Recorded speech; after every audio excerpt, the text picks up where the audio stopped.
What's up, everybody? Welcome to a new episode of the Schrager Hour. We are in this interesting week where it's post-Super Bowl, pre-combine, and it's actually the week a ton of work gets done in the NFL. You think everybody's out in Cabo or Florida or Arizona relaxing. It's not the case. In fact, front offices are getting their entire free agency board solidified.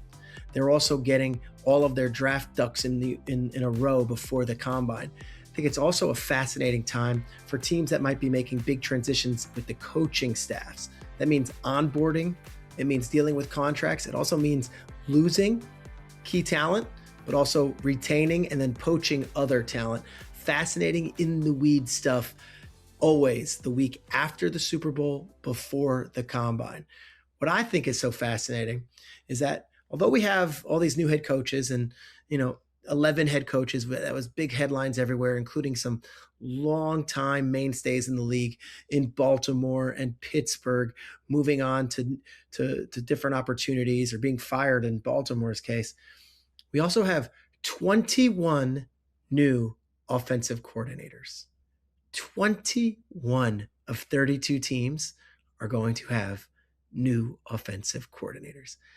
I'm going to rattle off the list, and I want you at home to think about all these names and try to put them into place with how it's going to work. Because in an offensive league, we saw a defensive head coach not only win the Super Bowl, but a defensive head coach compete in the Super Bowl in Mike Vrabel. And yet offense is where all of the juice is generated. Some of these new offensive coordinators are retreads. And I say that without saying anything of negativity. Matt Nagy and Nathaniel Hackett are not fresh names. Other offensive coordinators are 29 years old, like Declan Doyle in Baltimore. Here are your new offensive coordinators. Sort them out how you want. Tennessee Titans, Brian Daboll. Los Angeles Chargers, Mike McDaniel. Kansas City Chiefs, go back and bring back Eric Bieniemy. Detroit Lions, Drew Petzing, who was with the Arizona Cardinals the last few years. Miami Dolphins retain Bobby Slowick, who was with the Texans 2 years ago, but was on staff with Mike McDaniel last year. Washington Commanders, they move on from Cliff Kingsbury. They hire 30-year-old David Blau, who has never called a play at any level in the NFL. Falcons, they hire Kevin Stefanski as head coach. He brings along his offensive coordinator from Cleveland. That guy, Tommy Reese. Tampa Bay Buccaneers, they move on from basically their entire offensive staff. They hire Zach Robinson, who was with Atlanta last year. Ravens go 29-year-old Declan Doyle, who was with the Chicago Bears and was with the Denver Broncos before then. Buffalo Bills, they hire Joe Brady as the head coach. He brings in Pete Carmichael, the longtime Sean Payton top lieutenant, both in New Orleans and in Denver. He will now be Buffalo's offensive coordinator. Philadelphia Eagles. Philadelphia Eagles move on from Kevin Patullo. They lose Jeff Stoutland. They lose a host of other people on that staff. They hire 32-year-old Sean Mannion as their offensive coordinator. Mannion comes from Green Bay, has never called a play at any level, was a 10-year NFL backup quarterback. The Browns, they hire Todd Monken. You have to assume he's going to be running the offense. He brings in Travis Switzer as his OC. The Broncos, they say goodbye to Pete Carmichael. They have a couple other guys move around different places. Davis Webb, after flirting with head coaching jobs and offensive coordinator jobs elsewhere, is given the official offensive coordinator title in Denver from Sean Payton. The Giants came down to Cliff Kingsbury, came down to Brian Callahan. They end up hiring Matt Nagy as their offensive coordinator. The Jets, they move on from Tanner Eggstrand after just 1 year. They hire Frank Reich as their offensive coordinator. The Cardinals, they hire Mike LaFleur as a head coach. Go from one LaFleur to another LaFleur who's got love for Nathaniel Hackett. If you recall, Nathaniel Hackett was with Matt LaFleur in Green Bay. Nathaniel Hackett is going to get another whack at this as the Cardinals offensive coordinator. The Steelers, they hire Mike McCarthy, offensive-minded coach. Brian Angelicchio is going to be the offensive coordinator. The Bears, they lose Declan Doyle. They promote Press Taylor, who was with the Jaguars and, of course, was with the Eagles during the Philly special year and is often credited for drawing up the Philly special, of course, when Doug Peterson's staff got the job done and beat the Patriots in the Super Bowl. The Raiders, they go and they poach. They poach Clint Kubiak to be the head coach. Totally natural. But they take with him the quarterback's coach, Andrew Janocko. He becomes the offensive coordinator out there in Las Vegas. Seahawks have to replace Clint Kubiak. They go and they get Brian Fleury, who was the tight ends coach in San Francisco. I just rattled off a bunch of names. So who are the three that I'm watching closest? Number one is Declan Doyle in Baltimore. Did Lamar Jackson reach his absolute apex with Todd Monken, or is there more? Can a younger voice, somebody who's got a different background, come in and get more out of Lamar Jackson? Lamar Jackson was an all-pro under Todd Monken. He was an MVP under Todd Monken. What more can he do? Well, after last year where there were injuries and a season that did not even end up in the playoffs, they go an entirely different route. And Jesse Minter brings in Declan Doyle, 29 years old, to be the offensive coordinator for Lamar Jackson, a two-time MVP and an NFL first-team All-Pro several times over. Can Lamar get over the hump with this young gun in his ear? Or is Lamar going to miss Todd Monken and say, hey, the grass isn't always greener? Fascinated on that one. Number two, Sean Mannion. You know the story of the Philadelphia Eagles offensive coordinator position. It's up and down. You have a guy like, Shane Steichen, who takes his team to the Super Bowl as an offensive coordinator, gets hired as a head coach. The next year, Brian Johnson comes in, doesn't improve. He's fired. And they have to go and they say, okay, we're going to bring in Kellen Moore from the outside, does well, wins the Super Bowl. He gets hired as a head coach. And then last year, Patullo, playoffs, yes, but they lose in the wild card round. He's no longer there. It's the ultimate boomer bust. And whether or not the Philly fans want to hear that or the Philly front office wants to hear that, the room for great success is there. But if you don't succeed because the groundwork has been laid and because this offense has been to 2 Super Bowls and because of all the success that's expected and because of that media market, it could be a very difficult position. Sean Mannion comes in as a former player, but also as a 32-year-old guy who is in Green Bay the last couple of years, and he's coming in with his great expectations, and he's going to have to do so without Jeff Stoutland as his offensive coordinator. And the last one to me that I think is so fascinating is the Matt Nagy hire in New York. There are high expectations. John Harbaugh comes in. Jackson Dart is the toast of the town. Malik Neighbors should be recovered from that injury and is viewed as a true number 1 wide receiver. And you have this offensive line that is actually pretty good in New York. Can Matt Nagy take this offense further than what Brian Daboll and Mike Kafka, 2 very respected guys, were able to do when they had it? Those are the 3 I'm watching closest. Baltimore, going with I don't want to say the Bob Dylan movie, a complete unknown, but Declan Doyle is kind of an unknown. Sean Mannion, big swing by Philly. And then Matt Nagy going that route, someone who quite honestly has won a lot in this league and yet was told by the new Kansas City Chiefs, it's probably best if we have a mutual parting and you can go chase other opportunities. Those are the 3 that I'm watching. But everyone talks about head coach, offensive coordinator is so interesting, and see how these offenses are going to develop. Combine is next week. We're going to have a coach on. We might have a GM on. We're going to have a great Schrager Hour episode. But I wanted to give you my 5 storylines going into the Combine that I am watching. Number 5, who is the number 2 quarterback in this draft? We know about Mendoza, but you start looking at all the different projections right now. And before the season, there were names that we were talking about. Cade Klubnik and Drew Aller and Garrett Nussmeier. None of those guys really crystallized this college season. In fact, none of those guys are even viewed as true number 1 first-round picks. Instead, Ty Simpson catapulted all those guys. But is Ty Simpson a first-round pick? We'll see. Every year, there's a guy who we don't expect, who kind of sneaks into the rankings in the draft process and jumps over everybody else. Right now, I don't know who the second quarterback in this draft is. We know Mendoza's 1, but I think Ty Simpson, Garrett Nussmeier, Cade Klubnik, Drew Aller, and what about Carson Beck, who had an outstanding outstanding final season there in college, which might have felt like he was getting his doctorate at the amount of years that we saw him on college rosters, winning 2 championships as Stetson Bennett's backup in Georgia, but then ultimately finding himself at the U and leading his team to a college football championship game. Who's the number 2 guy? Will he separate himself at the combine? I'm watching that. Number 4, Ohio State safety Caleb Downs is a special player, but is he top 5 worthy? It's very rare we see a safety taken in the top 5 of an NFL draft. In fact, Jamal Adams is the highest drafted safety in recent years. He went 6th overall a bunch of years back by the New York Jets. We haven't had anyone go in the top 5 since then. But if you look, this is a second 2-time first-team All-American. This is the Thorpe winner, the Big Ten Defensive Player of the Year, 2-time Big Ten Defensive Back of the Year.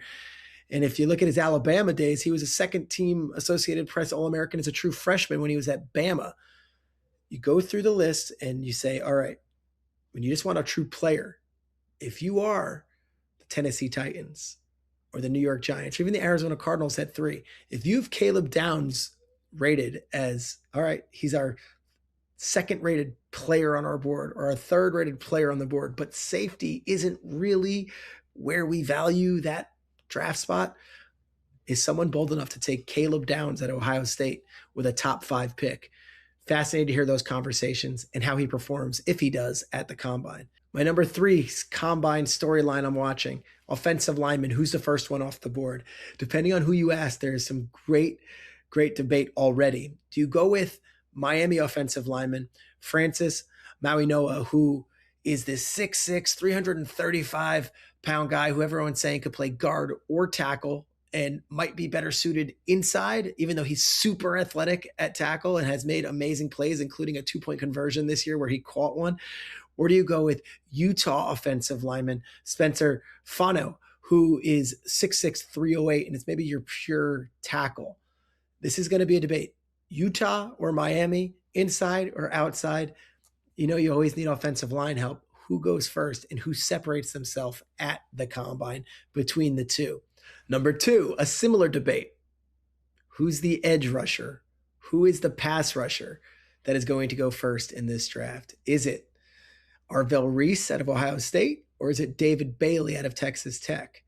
Reese, bigger name, has played in bigger games, and of course is the flashier name with the huge upside. 6'4", 245 pounds, flies off the film.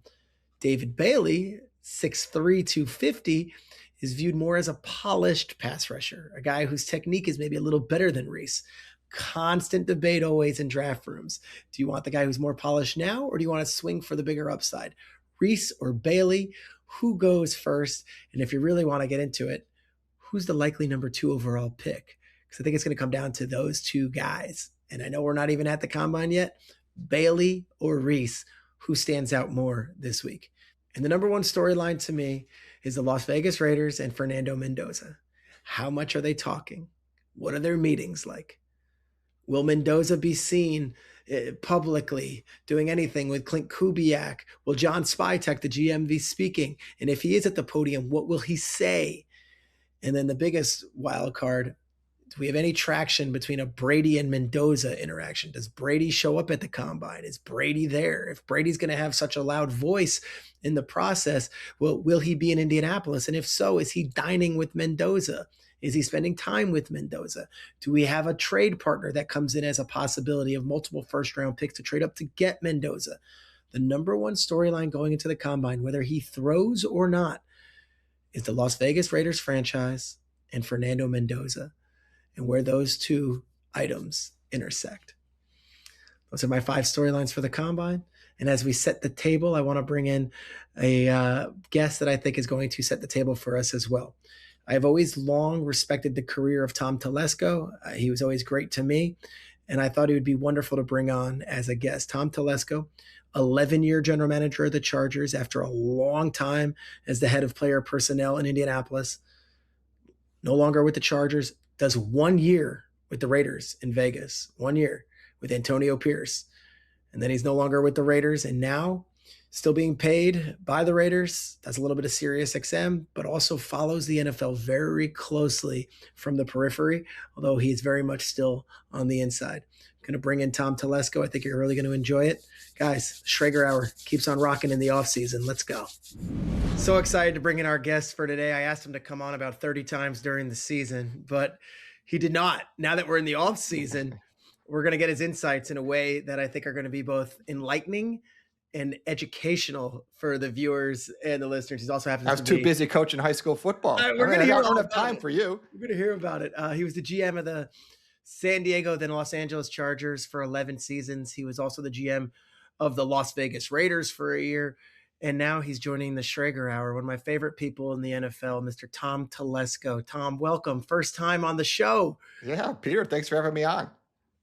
I think our relationship goes back a long time, maybe when you were in Indianapolis, even before you got that Chargers job, when you were with Bill Polian and that whole crowd and nailing draft picks, nailing free agents. And then you get the Chargers gig, and you did that for 11 years, including the move to Los Angeles. A lot of success there. But you were always known for maybe nailing the first round of the draft as much as anyone in the league. I'm just going to give the listeners and viewers a rundown offhand. Some of them ones. Justin Herbert, of course, you were with that. Derwin James, which was in the teens. Joey Bosa was your pick. And then I remember Keenan Allen in the third round was one of yours as well. But you probably have 20 other picks that you take pride in, or 20 other free agent signings. But the beauty of this pod and this show is to take people into the room where it happens and behind the maybe the velvet rope, if you will. We're sitting here February, the week before the combine. Can you take the listeners and the viewers into maybe what the next few weeks mean as a general manager in a front office, and maybe a little more so than just, are we going to franchise tag this guy or not? Do we like this free agent or not? Where are we now in the offseason schedule, and how valuable are these next few weeks? Yeah, this is a lot of balls in the air this time of year, obviously. And a lot of people ask, like, what does a GM do? And everyone always looks at the draft, and draft's a heavy lift, and it's a big part of the job, but it's not the only part of the job. But my answer is always, I generally manage a lot of people. And that's really what it is. So you have a huge staff. You have a college scouting staff. You have a pro scouting staff. You have a coaching staff. And then you also have athletic training and video and PR and communications and equipment room. And you're trying to tie this whole thing together. But it's managing a lot of people. And when you get to this process, like actually this week, next couple weeks, you're doing a lot of different things. It's not just the draft. It's not just free agency. So like I said, a lot of balls in the air, a lot of talking with people. And this week in particular, I think, because with the combine starts next week, you're doing everything from, obviously your own roster is a big part of it. And the decisions you make, like, RFA tenders, the UFA tender, or UFA work, obviously, but talking with like your cap and contracts guy, talking with your head coach, talking with your staff about your own players and how you're going to handle this. And then you got your pro scouting staff that you're working with. They're putting their final grades really on their unrestricted free agents this time of year. And then usually you combine that with your cap and contracts people who were really throughout the fall putting contract values on all these UFAs. And when I was with the Raiders, Tom Delaney and his staff did a great job through the whole fall, starting that work on the potential UFAs, where he thinks their contracts will come in. So when the season ended and our pro scouts grades come in, we combine that, and we'd have a board up of our UFAs and start, deciding what our targets are. So you're working through that process. And then at the exact same time, your college scouts are in draft meetings. And I know everybody does a little bit differently. The teams I was on, we always did our heavy draft meetings before the combine. So you look at this list of like 330 combine invites that are going to be there. You guys have already done the work on a lot of them, right? Oh, all of them. I mean, the scouts have done the work on all of them. The meetings you do right now, you may not hit on all 330. We're only talking about the guys we feel are draftable, but it's, 10 days to 14 days of heavy draft meetings where you're going through all the players, their character, their football intelligence, their medical, and then obviously their playing evaluation on tape, in practice, in all-star games. You're going through all of that. So you have that done before the combine. So you really, between the college scouting, the pro scouting, and then your own roster, there may be players of your own that are going to be free agents that you're working on to see if you can get them done before the league year hits. So you're working on that. And then on top of that, there's administrative work. Like this is the time of year where your assistant coaches, their contracts may expire. You may want to do rollovers with assistant coaches and support staff because a lot of contracts tend to expire in January, February. So you're working on that as well. So it's just a lot of balls in the air, just trying to keep the moving. All right. So this is another part of it that I think is so interesting. So I get to the combine and every year you walk the hallways and it's some guys like keep their head down, don't want to talk to anybody, just get in and out and go to team meetings. But you will no doubt, undoubtedly, see casual conversations at a coffee shop or at a cafe. And it's usually a high-powered agent or an agent with like three guys, the GM, sometimes the coach, and the cap guy. And it's usually just going over the roster of what these agents have. And it's very informal, but it's kind of where you start to gather what these players are viewed on the open market, or if it's complete BS and the agent is trying to blow you out of the water and say, oh, actually, he's going to make this much. Can you go through the scheduling of all the meetings at the combine, which I'm sure take place this week when you're trying to put your book in order? You mean the meetings at Prime 47 at night, like those meetings? No, that's where you get the most information. Those are the fun in this. I'm talking. You guys have a loaded schedule of we've got to go meet with player X's agent, and then we're going to do it at the combine because we're never in the same place at the same time. Yeah, it's nice getting face to face. It really is, and plus everybody's there. Every agent is there. Mostly every team's cap guys and GMs and head coaches are there. Not everybody, but most of them are there. So you get a lot of work done in a short period of time. And a lot of it's just compiling information. And look, agents will give you a number sometimes, and it may seem like they're trying to blow it out of the water, but I will say more often than not, they're right. Yeah. And look, there's the cap this year is going to be a little bit over 300 million. There's a lot of teams have space. There's a lot of cash to be spent, and market values. This is why your cap and contracts staff is so important. Because you want to try and nail these numbers down early. And then as you get to the combine, you can have discussions about where these markets may fall. And that kind of helps set your plan. There may be a particular player you may have interest in, but you're hearing the numbers seem pretty high and may not fit where you are with your puzzle. Cause it's, you're trying to sign multiple players, and you may just say, hey, look, let's maybe not move on from that player, but let's put him in a second bucket. Like if he gets through the second wave and there's nothing there, maybe we approach it then, but maybe we'll approach it this way. So it's just trying to gather as much information as you can. Now, as far as agents and even clubs are like, the club isn't going to be 100%, truthful either sometimes. I mean, you kind of have to play the game a little bit. But with most agents, they have a pretty good feel for the market, just like we do. Sometimes better than we do, because they can talk to more people than we can. It's not like I'm calling up teams left and right and talking about what their contract values are. So they have, useful information, and you have to use that moving into March. Do you look at this period as a very exciting time, or is it one that you would dread and say, oh gosh, now here comes the avalanche? Or is this, hey, we're going to win a Super Bowl this year. Let's go approach this thing and let's go tackle it and win the day. I loved it because I love the team building aspect to it.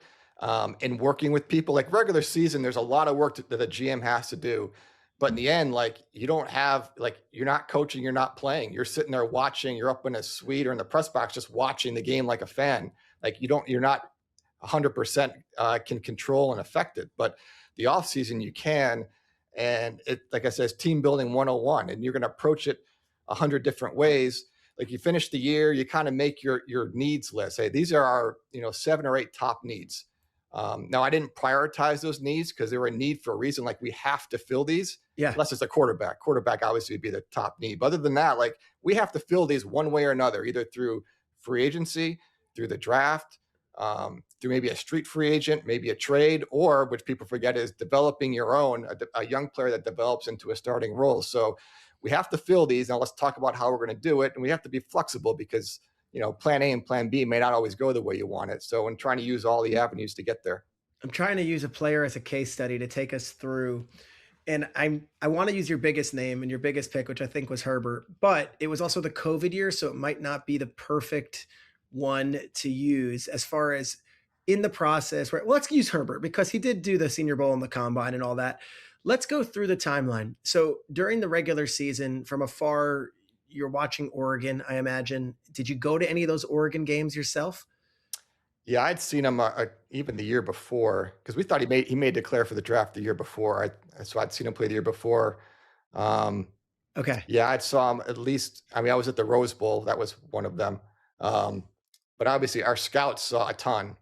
Practice live. So yeah, we'd seen plenty. But I don't know. I was at the Rose Bowl. That was my last exposure, other than the Senior Bowl, obviously. And then Senior Bowl, you guys are hands-on with him and you get to meet him, whatever. And then we're heading towards the combine as the next step in it. Take us through from this point to the selection of Justin Herbert, if you can, some milestone moments in that process. And really, when you are a team that's looking for a quarterback or you're a team that's looking for a franchise player and you're not the number 1 overall pick, kind of the game that it takes to land your guy and also set up contingencies if he's not there when you're drafting, which was your case, I believe, 6.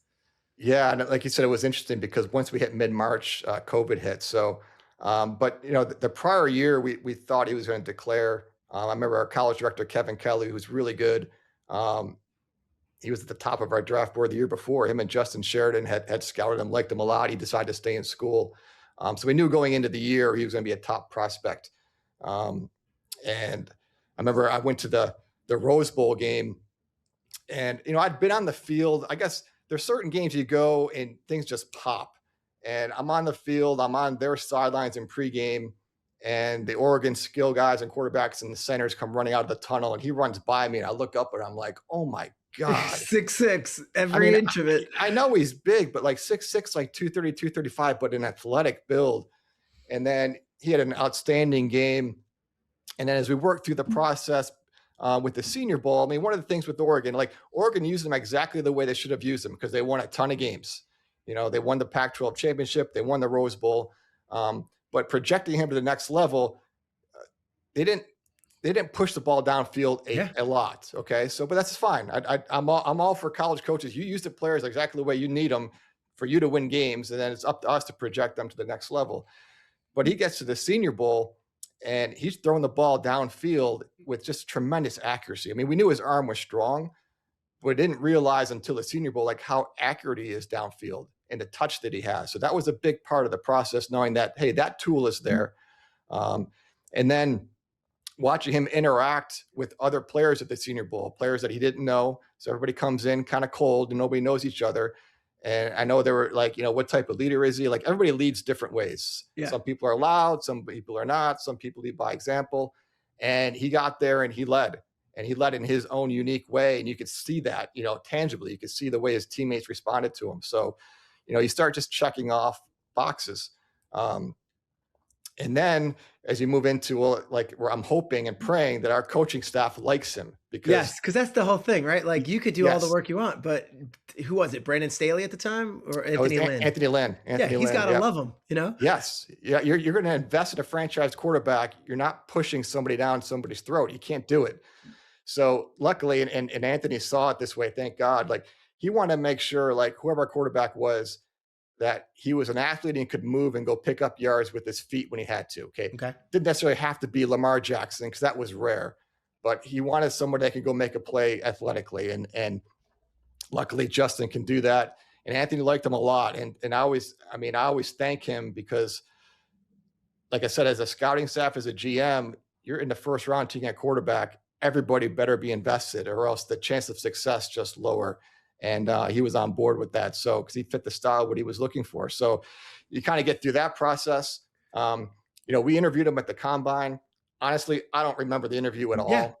I just, they go so fast and I don't get a lot out of the combine interviews. Candidly, were your eggs all in this basket? Or were you thinking Tua or Herbert, or was like Burrow even a possibility? Like where was your head at combine? Yeah, Burrow just wasn't just because, the Bengals had, you just knew. You got to be, I know people like to talk right now about, well, what if the Raiders don't take Mendoza and they trade down? Like that's not happening. Like they're going to take Mendoza. So Burrow was the same way. So look, that, we had just, Phillip Rivers was a free agent. We didn't re-sign him. He ends up going to the Colts. We're in the quarterback market, obviously. Now I remember some people saying, hey, you should draft Simmons from Clemson and play him with Derwin and then, go sign a free agent quarterback. I guess that's one route we could have gone. I'm glad we didn't. Obviously, you want to draft and develop your own quarterback. So, Yeah, like we're in that process. Don't forget that time, Tua was coming off a pretty significant hip injury Yep. that, I mean, I know I was really concerned about it. Luckily, he's had no issues with it in the NFL. The hip hasn't been it at all. Hasn't been an issue at all. But, I mean, you're worrying about longevity and does it come back? It was an injury we usually see with quarterbacks. So that was a bit of an issue. But, at the combine, I don't really remember his interview. Like, I'm really big on the information our area scouts bring back from the school. Like in a 15-minute meeting, the guy's no, is either going to validate what you think or he's going to open your eyes, but you're not going to learn a ton, right? No, you get a feel for his personality, but that's about it. I'm no sports psychologist. I can't read somebody like that, but the information that we would get back from people that have been with this player for 2 and 3 and 4 years or recruit him out of high school, like that information was really important to me. The actual interview, yeah, I get a little feel for him, but to me it was unremarkable because I don't really even remember it. And then as we moved into March, now had a you're pro day, right? Because I remember Herbert was the last pro day before COVID, I think. I think you're right. And I wasn't even there. I didn't, Okay. I never wanted to tip off what we wanted to do. I remember when we drafted Joey Bosa. No one knew that one. I remember that. I just like the draft's competitive and I don't want people to know who we like or don't like.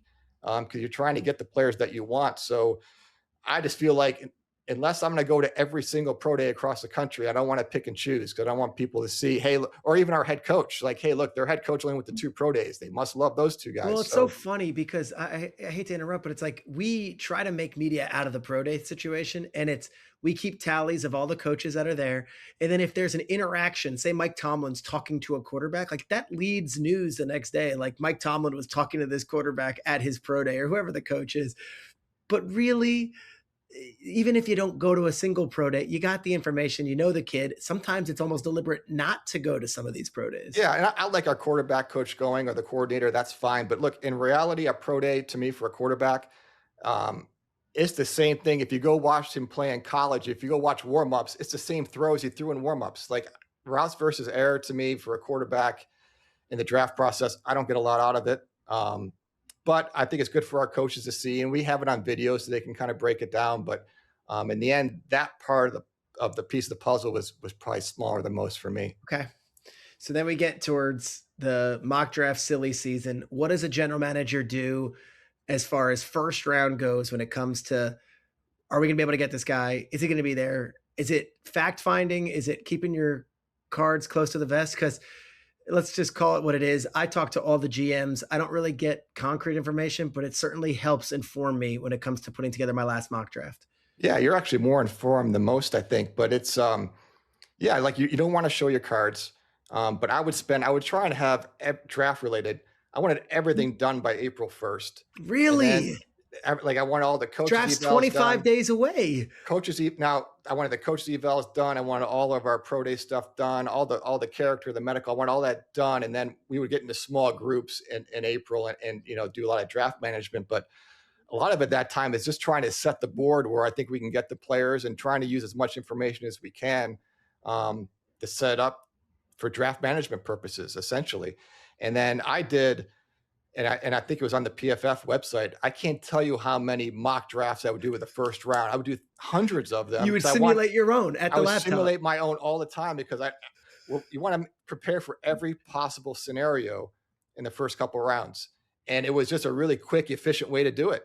And it was actually pretty fun. But that way if something would happen, okay, how would we handle this? And I would actually write down some scenarios. I'd go back in with the head coach, the player personnel director, the college director, and say, hey, look, all right, this is the situation. How would we handle this? Because it's too late once you're on the clock. Like you can't be sitting there and all of a sudden like, what do you guys want to do now?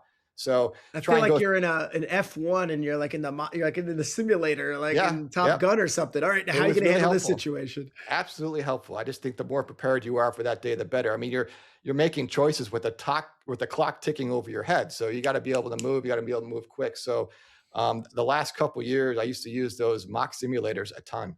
I love that. Let's go through a different pick here because obviously Tua gets taken by the Dolphins. You guys get Herbert. But I remember, and tell me if I'm wrong here, Derwin James went like late teens. He was rumored to be a top 5 pick. He falls in the draft. What's that like when you're in your spot, when you're like, wait a second, we never thought he'd be available. Is there a red flag on this guy? Why is he falling? What are the conversations when a star prospect starts trickling down in the first round? It's funny you say that because most often, a lot of our picks, I had a pretty good feeling that player wasn't going to be there with our pick. Okay, I know everybody likes to say, like, we had no idea he's going to be there. Like, most of the time, I felt like he was going to be one of those guys in that small pod. Derwin was not one of them. Okay, we had done a lot of work on him, obviously. I'd done the mock simulations, but we kind of had a group that we felt were going to be there, and Derwin wasn't in that. He was in, like, pretty sure he's going earlier. So as you get closer to your pick, you start getting a little excited, but then you start thinking, wait a minute. Yeah. Did we miss something? Is there something that, and like, it's natural that's going to come into your head on that day, but in reality, you've done all the work, you've prepared.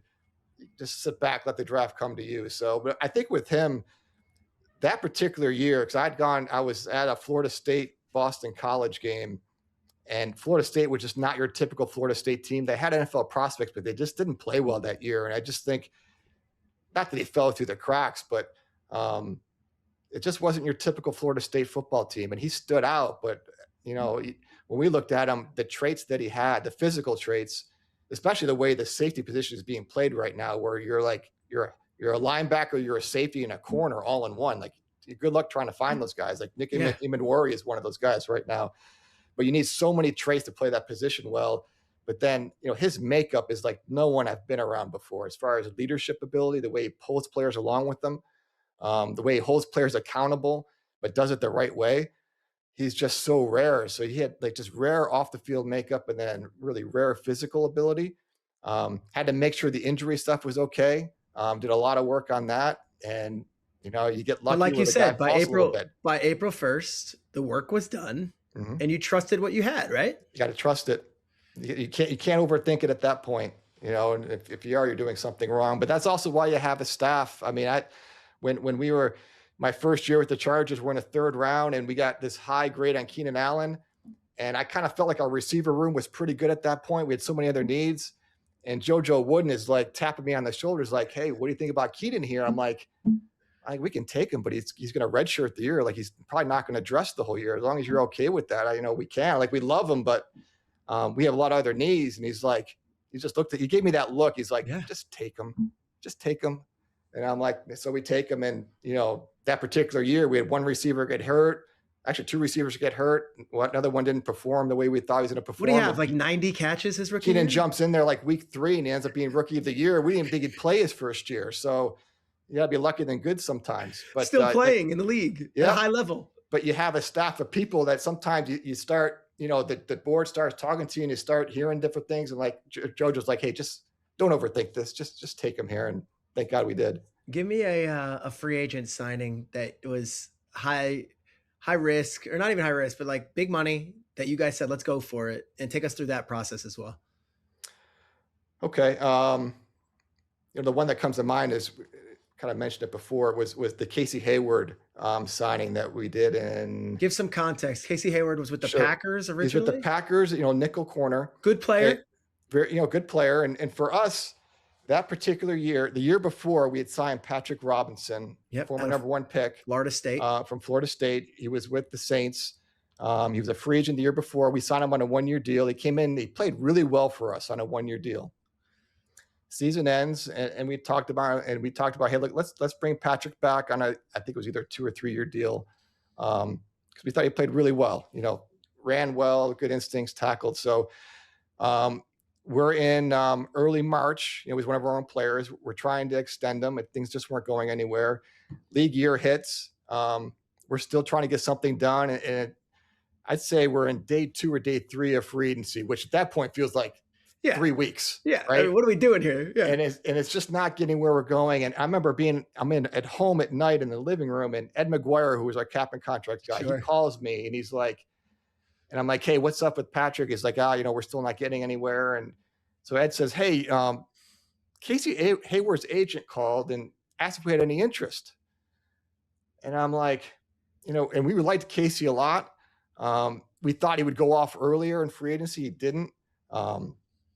Our DB coach, Ron Milas, and our scouting staff, they really felt really strong that he'd been typecast as like just a nickel. like, look, we think he can play outside. We think he has the skills out there, the instincts, the short area quickness.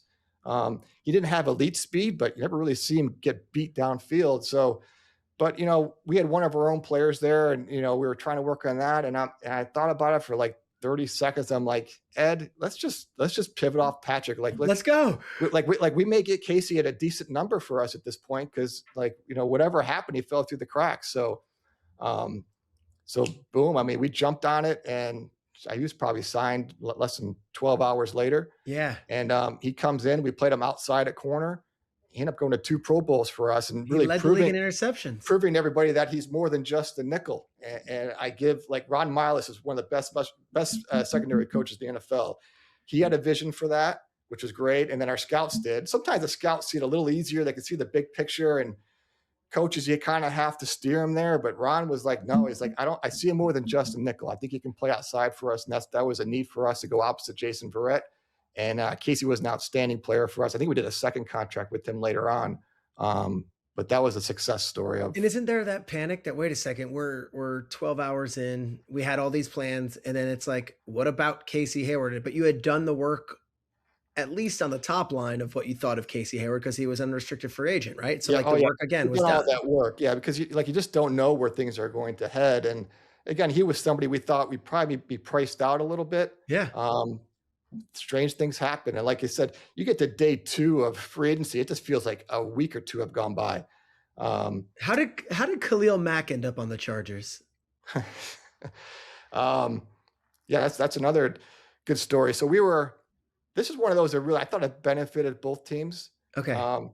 Ryan Poles had just gotten to the Bears. They were really a rebuild, probably need to shed some contract. We had a strong roster, but we're trying to get over the hump.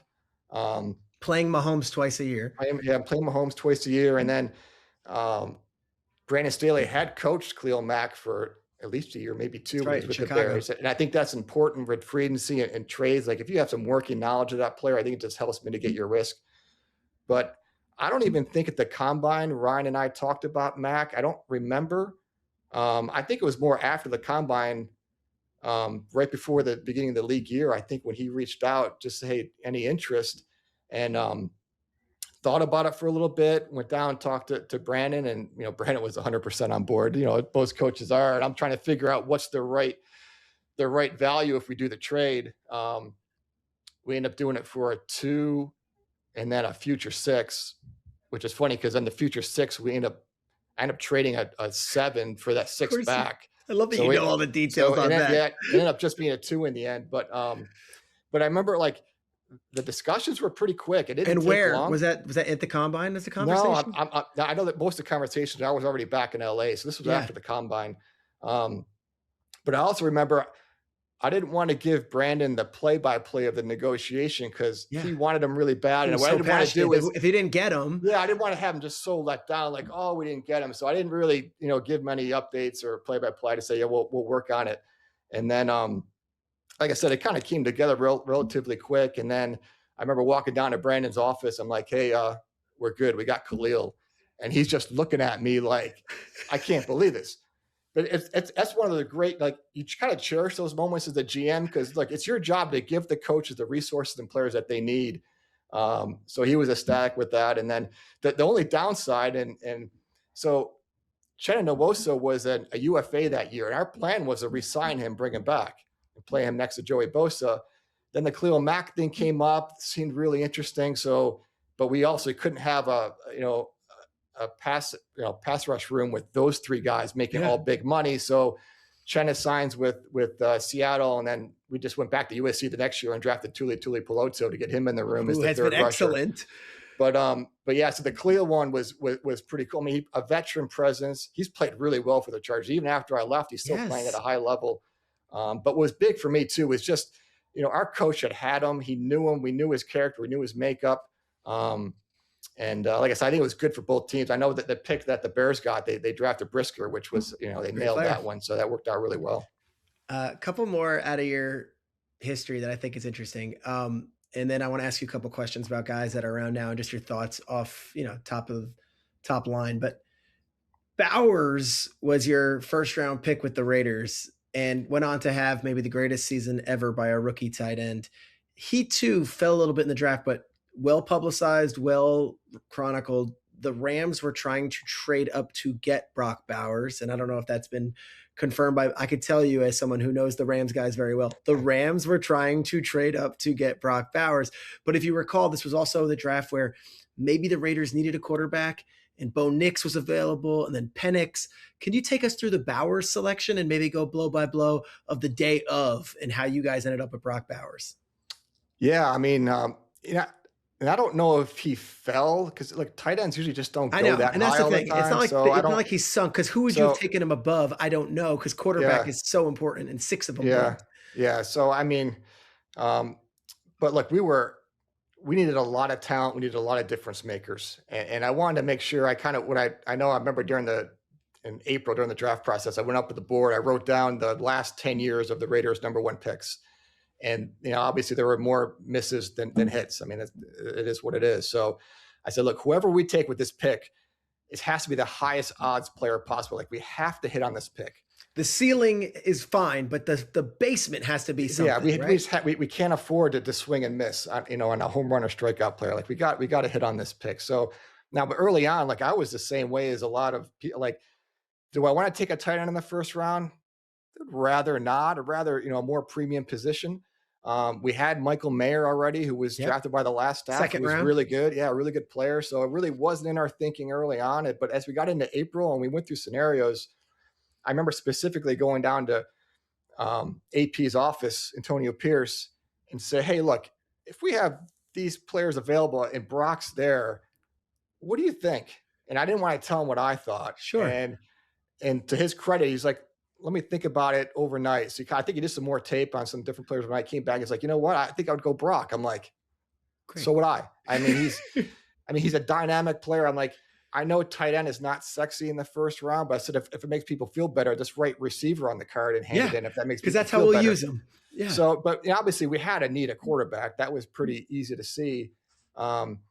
Wasn't sure our infrastructure was there yet, especially for trading up for quarterback other than one of the top guys. But trading up for, and we loved Nix, we liked Penix, we liked some of those guys, but if we had to trade up to get one of those guys, we just didn't have a lot of talent yet. And if we got to give up, picks to do that. Are you sitting there, like, when you see, let's say JJ McCarthy goes 10 and then it's Nix at 12, are you throwing stuff at the screen, or are you like, all right, we're good, patient?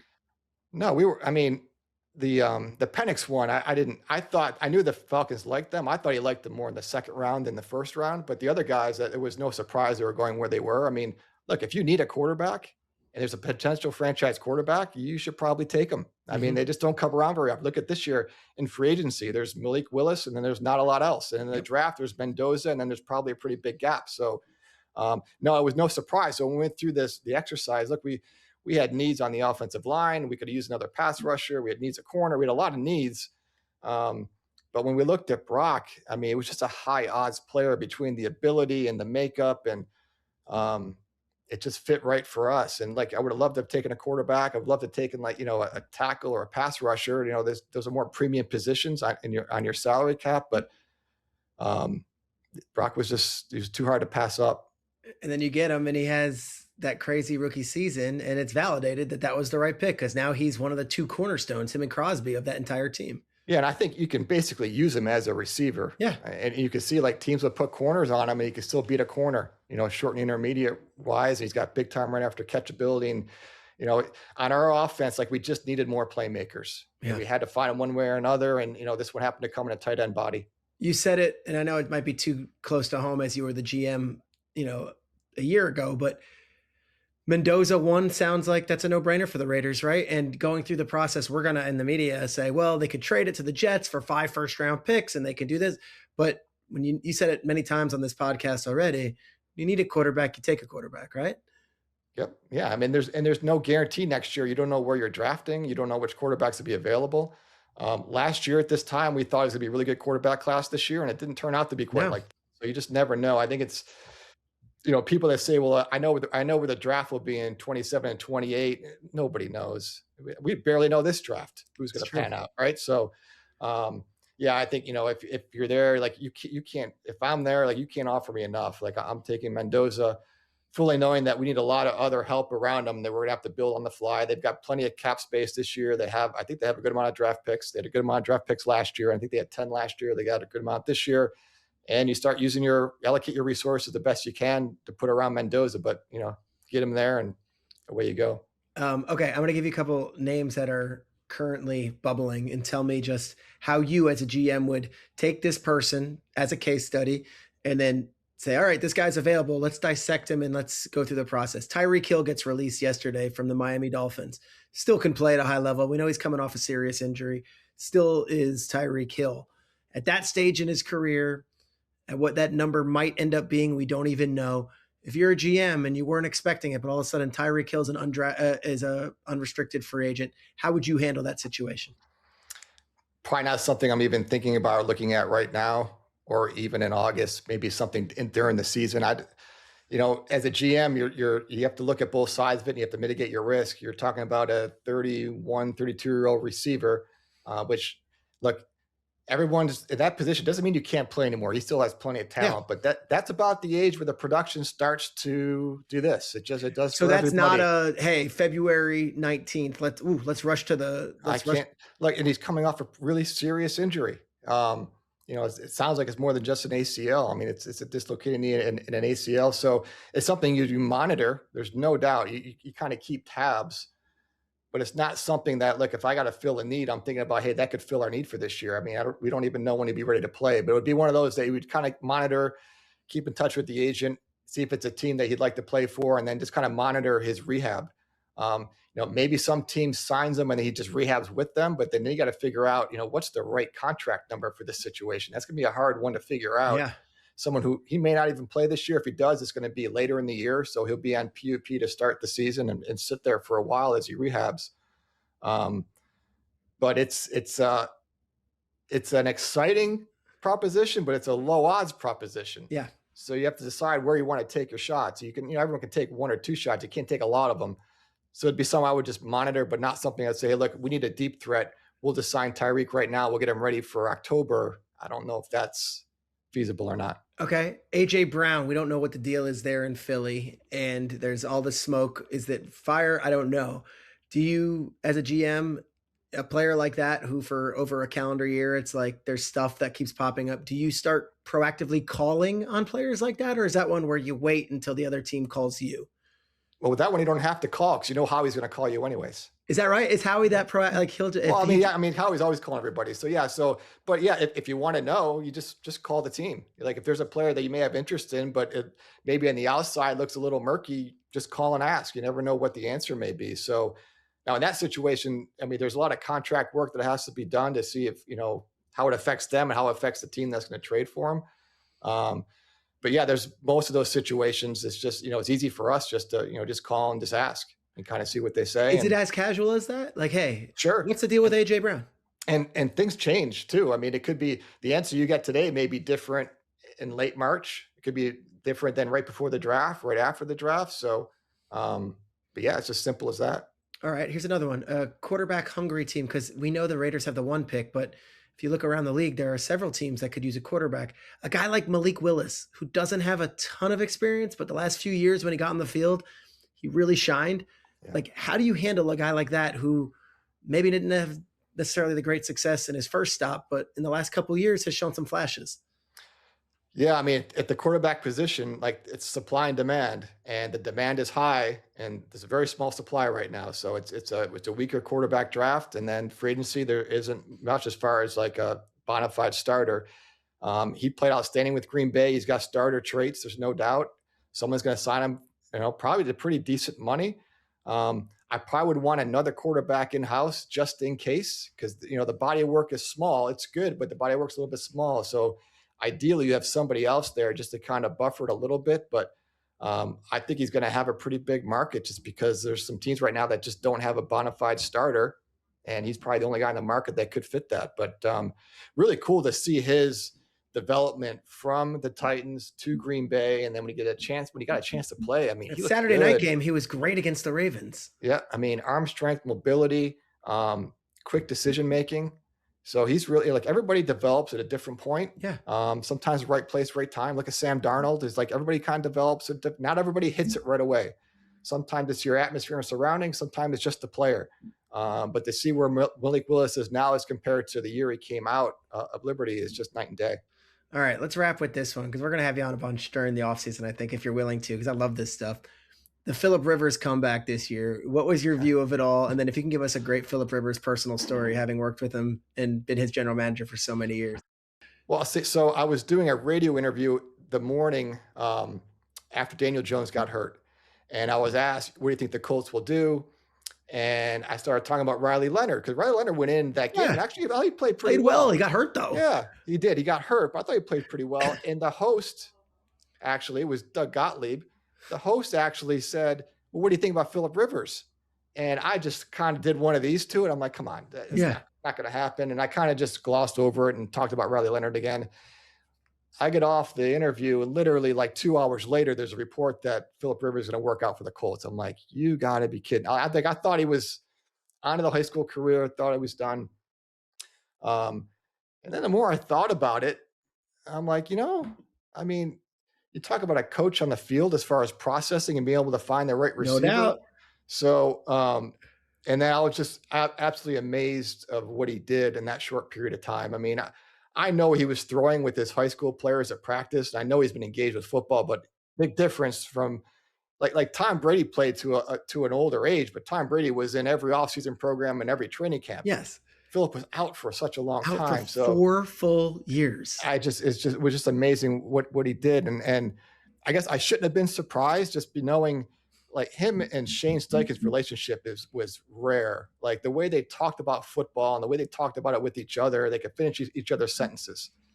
So if there was a situation where he could do it, that would be the situation because he just, they know each other so well.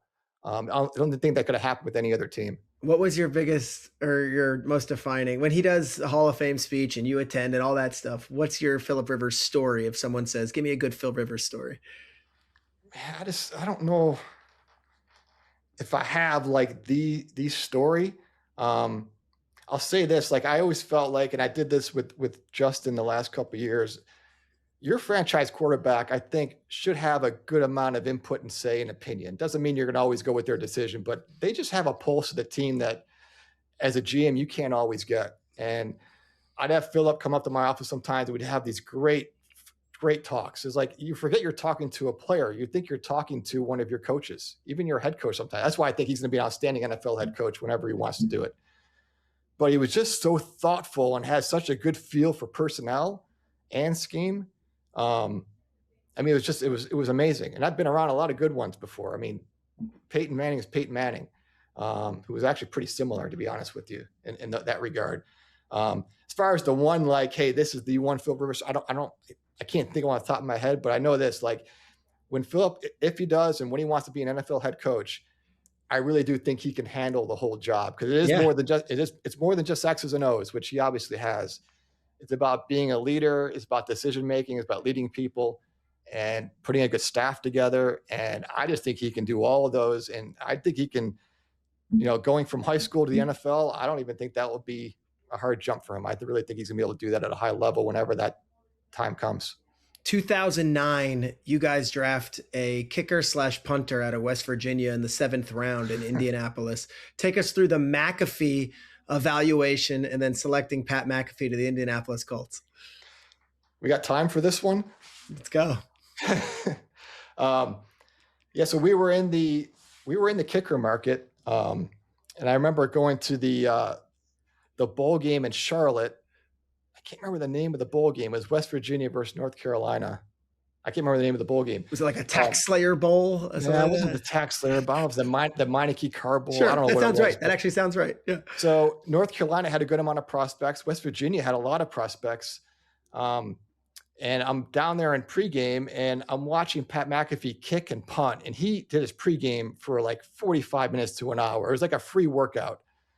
And I remember coming back. I was a director of player personnel with the Colts then. I remember coming back and telling Bill Pullen, I'm like, Bill, like, yeah, there were some good players in this game, but like, I don't know if he's a kicker or punter, but he's got a cannon for a leg.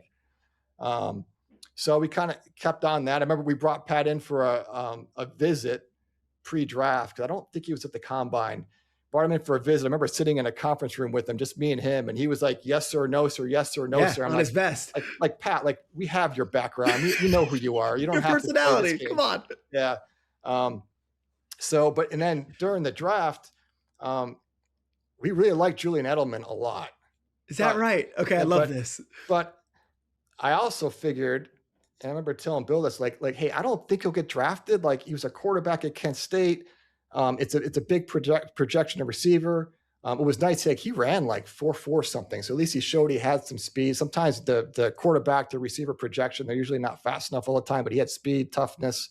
I saw him play versus the University of Buffalo. He was covering punts and making tackles. Like, this guy's got that grittiness, but he's actually a good athlete. He's quick. But thinking, maybe we can just sign him after the draft. Sure. I didn't think a lot of teams were in on him. The fact that New England drafted him was not good, because Bill was not happy about that. Great pick by them. Luckily, the player we drafted was Pat McAfee, and luckily he hit. And then Pat was, an all-time player for the Colts and all-time personality.